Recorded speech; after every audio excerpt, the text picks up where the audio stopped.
Olá, caríssimos estudantes, satisfação imensa estar aqui com vocês, de fazer parte desse super projeto que é o História Sem Fronteiras, ao lado, é claro, desses grandes professores, desses grandes historiadores da educação cearense. Eu tenho a total certeza que com as dicas do História Sem Fronteiras, você, meu caro, terá muitas facilidades de atingir os resultados que você deseja. Peço até que vocês preparem-se porque nós vamos te ajudar a gabaritar as questões de história. E é claro, gente, permitam que eu me apresente. Eu sou o professor Helder Carneiro e nesta videoaula vamos falar sobre um dos temas que é considerado campeão aí de Enem e, é claro, dos vestibulares. Nossa aula será sobre economia açucareira colonial. Então, prepara a caneta, prepara caderno e tome nota, pessoal. Vamos lá, olha só.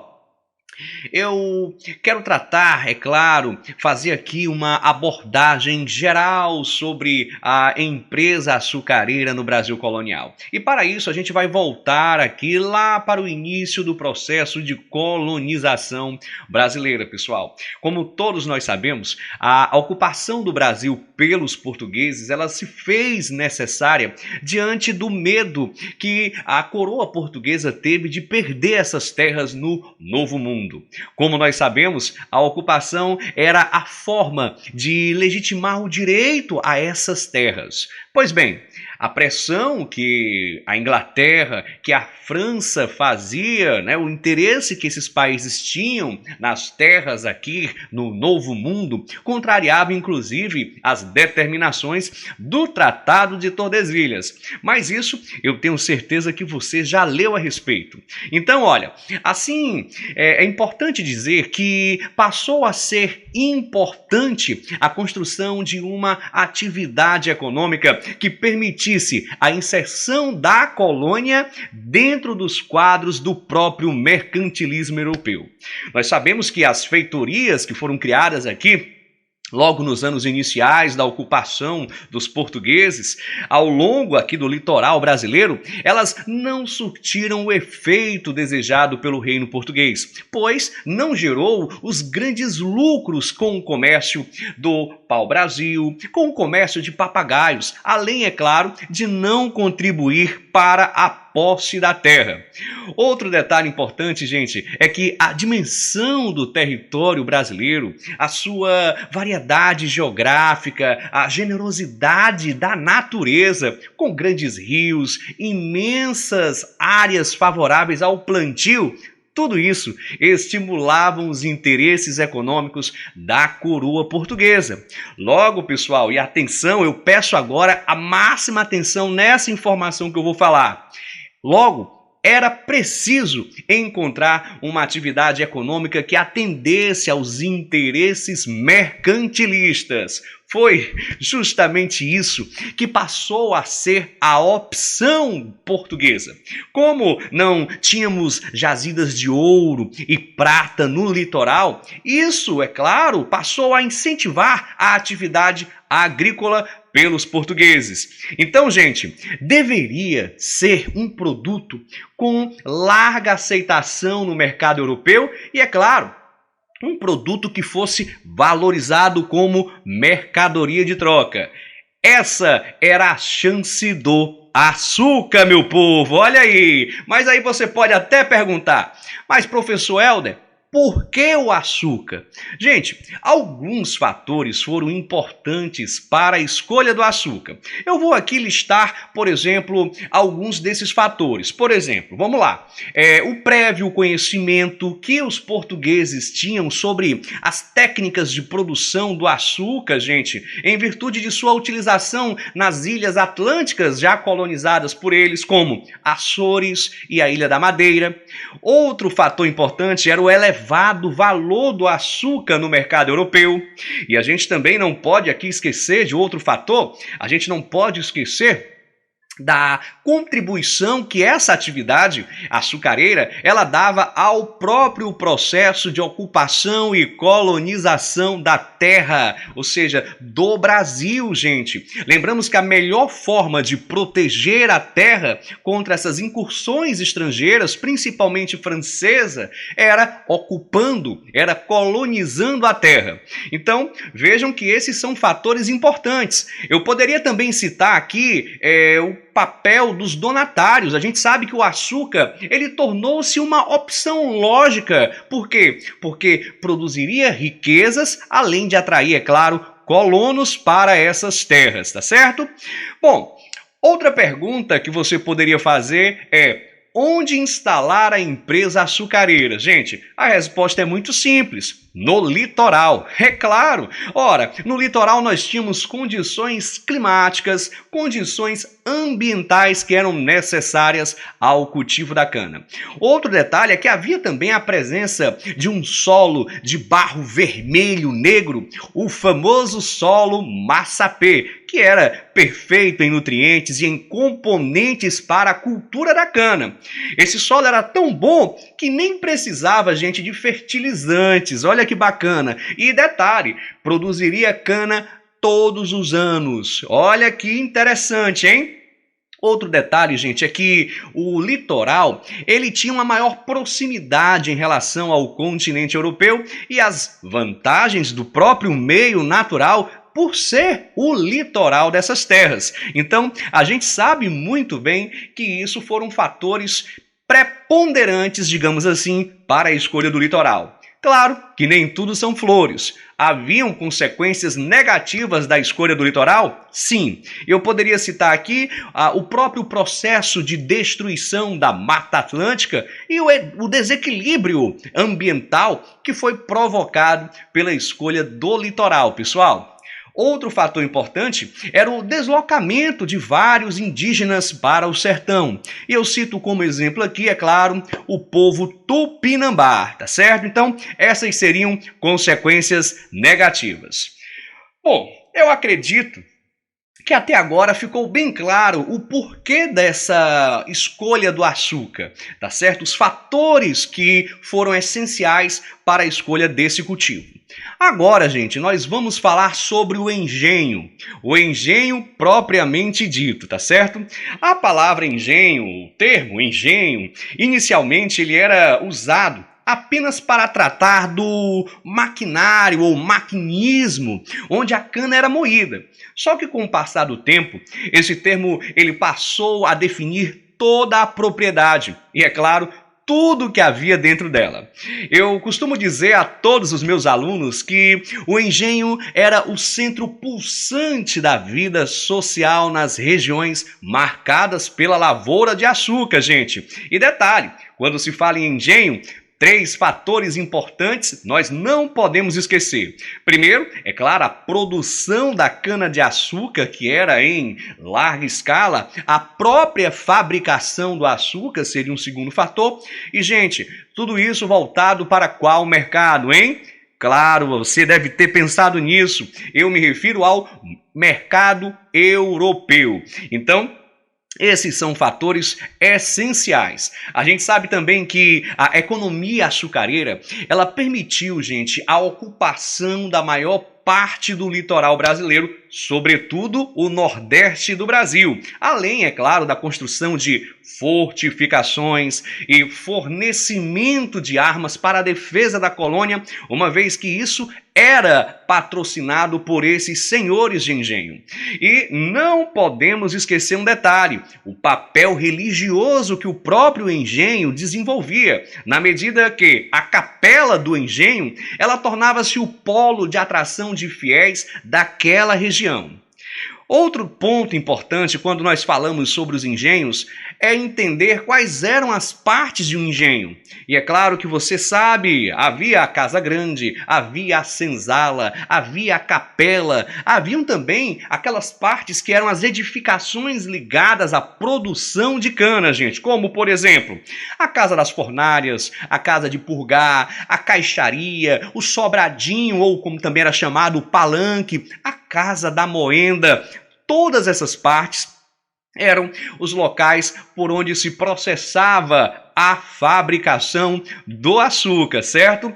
Com relação aos tipos de engenho, nós tínhamos alguns tipos interessantes. Por exemplo, havia aquele engenho que era chamado de o engenho real. Esse era movido pela força da água de um rio, geralmente, e tinham dimensões assim bem maiores, ou seja, eram engenhos que produziam mas muito açúcar mesmo, viu, pessoal? Haviam também o engenho de bois ou de cavalos. Esses daí, gente, eram chamados também de engenhocas e usavam a força de tração animal ou até mesmo, né, de escravos, tá certo?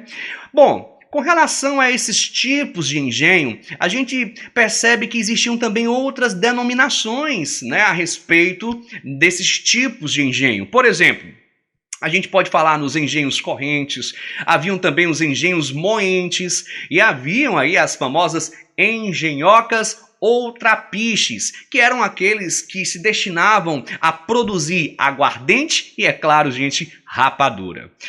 Um outro detalhe, pessoal, e eu espero que vocês estejam aí anotando tudo que eu estou falando, ok? Um outro detalhe é a manutenção de um engenho, evidentemente, ela era muito cara. Principalmente, pessoal, se nós estivermos falando de um engenho real, que tinha uma dimensão maior.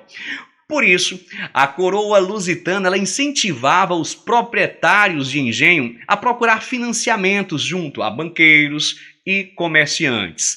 Logo, é justamente aqui, pessoal, que os laços com os holandeses se estreitam. Você sabe muito bem que a Holanda, ela tinha sim uma íntima relação com a economia açucareira do Brasil. Então, começa aqui essa relação entre senhores de engenho brasileiros e, evidentemente, investidores holandeses, tá certo? Um detalhe que eu também jamais poderia esquecer de falar aqui nessa videoaula é que haviam sim homens livres que trabalhavam nos engenhos e, evidentemente, né, o trabalho escravo era um tipo de trabalho evidenciado no interior da sociedade açucareira. Geralmente, o trabalhador livre, ele se vinculava a uma atividade mais ou menos técnica, gente. Eu estou falando aqui que geralmente, isso não era bem uma regra, tá certo? Agora, sem dúvida nenhuma, gente, predominava o trabalho escravo. Eu lembro aqui as palavras de Antonil em 1711 em uma obra clássica dele, Cultura e Opulência do Brasil, em que ele dizia assim: os escravos são as mãos e os pés do senhor de engenho, porque sem eles, no Brasil, não é possível fazer, não é possível conservar e aumentar fazenda, nem ter engenho corrente. Olha aí as palavras de Antonil, pessoal. Gente, para concluirmos aqui essa série de dicas sobre, evidentemente, economia açucareira no Brasil colonial, eu gostaria de falar agora sobre a sociedade açucareira. Olha só, importantíssimo a gente complementar essa análise, esse panorama sobre a economia açucareira colonial, falando de sociedade, claro. E quando falamos dessa sociedade açucareira, a gente sabe que era uma sociedade bipolar, pessoal. Olha aí, de um lado, a Casa Grande, do outro lado, a senzala. É o que geralmente nós falamos de dois extremos de uma mesma moeda, tá certo? Olha, a gente sabe muito bem que o modelo de família que existia era um modelo patriarcal, com obediência e submissão para as mulheres. Inclusive, eu faço até uma observação aqui. Posso até dizer a vocês que aqui nós temos algumas das raízes desse autoritarismo que é presente em nossa sociedade.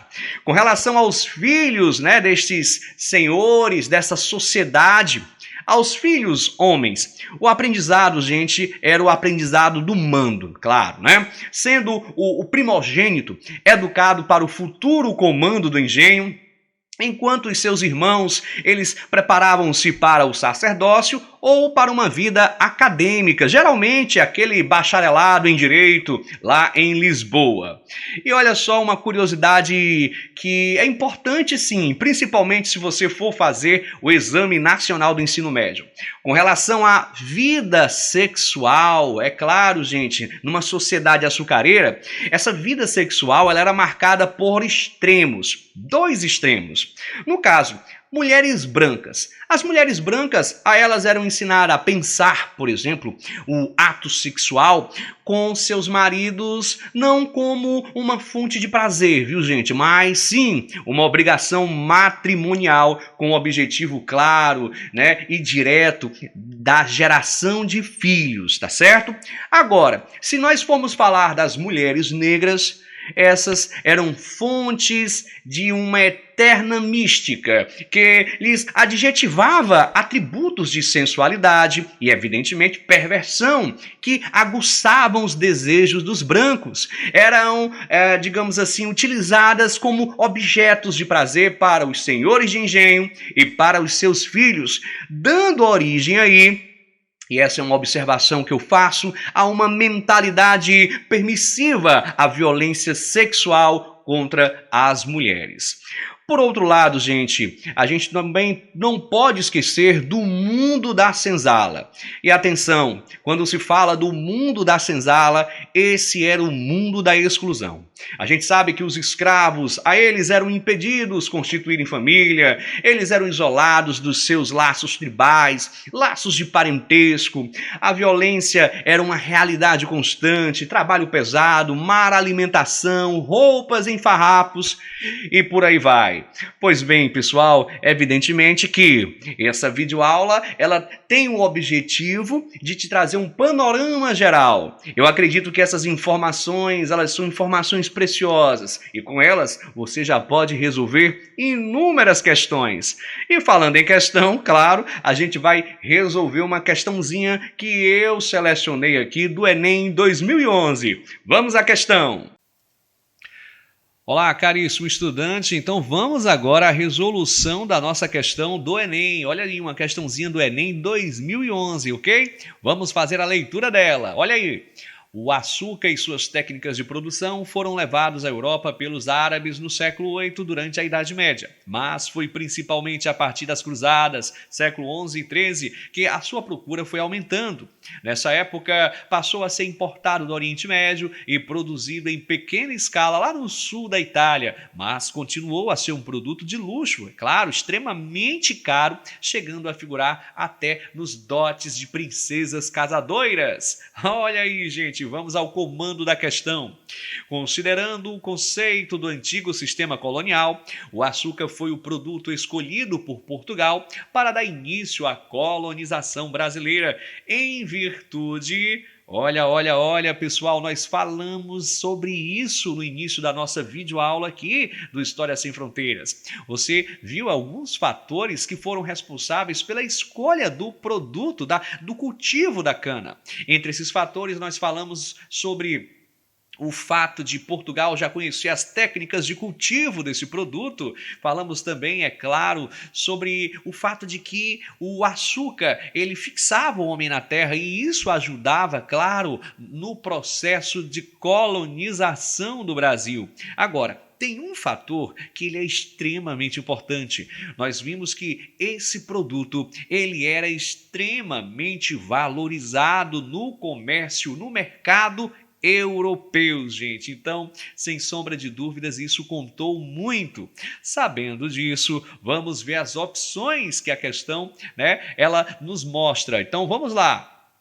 Item A. Os nativos da América dominarem uma técnica de cultivo semelhante. Gente, o item A está totalmente falso. Então, os índios não dominavam técnicas semelhantes da produção de açúcar. B. Os árabes serem aliados históricos dos portugueses. Também está falso, gente. Aqui o item B. Item C, pessoal. A mão de obra necessária para o cultivo seria insuficiente. Pessoal, nós vimos que foi importada uma mão de obra que foi a mão de obra escrava africana, tá certo? Então o C está falso também. Item D, as feitorias africanas facilitarem a comercialização do açúcar. Também, gente, está falso, até porque essas feitorias, elas eram muito mais fornecedoras de escravos do que, de fato, desse produto. Então, se não é o A, não é o B, não é o C, não é o D, sobrou o que pra gente, meu povo? Sobrou o item E. Olha aí o que diz o item E. O lucro obtido com seu comércio ser muito vantajoso. Então fica claro aí que a nossa resposta correta é o item E, pessoal. Valeu!